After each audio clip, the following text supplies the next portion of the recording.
Pemda Maluku Tengah berencana naikkan gaji kepala pemerintah negeri.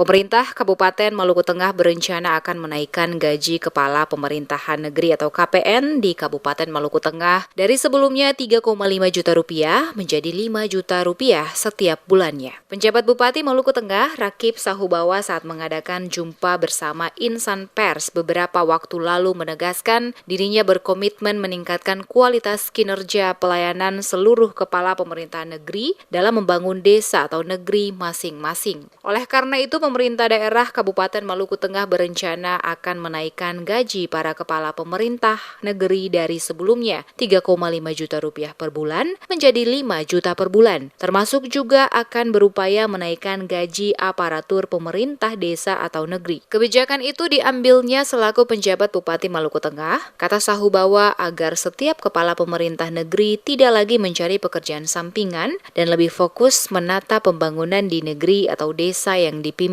Sahubawa berharap kinerja pemerintah di desa atau negeri harus lebih optimal dalam pengelolaan keuangan, pelayanan publik, pembangunan dan pemberdayaan masyarakat, sehingga akan memberikan dampak bagi masyarakat dan kemajuan desa atau negeri. Ia juga mengingatkan kepada pemerintah negeri dalam pengelolaan dana desa, penuh tanggung jawab dan harus transparansi penggunaan dan peruntukannya, agar tidak ada lagi laporan pelayanan yang bersifat subjektif, sehingga target pemerintah dalam mendorong kesejahteraan masyarakat bisa terwujud. Selain itu juga ada rencana menaikkan insentif bagi para tenaga kesehatan dan tenaga guru non-ASN dan non-P3K guna menunjang peningkatan pelayanan kepada masyarakat. Di samping itu, beberapa kebijakan lainnya yakni memberikan santunan kematian bagi kaum duafa, termasuk menyediakan transportasi gratis bagi pelayanan jenazah dari rumah sakit ke rumah duka dan tempat pemakaman.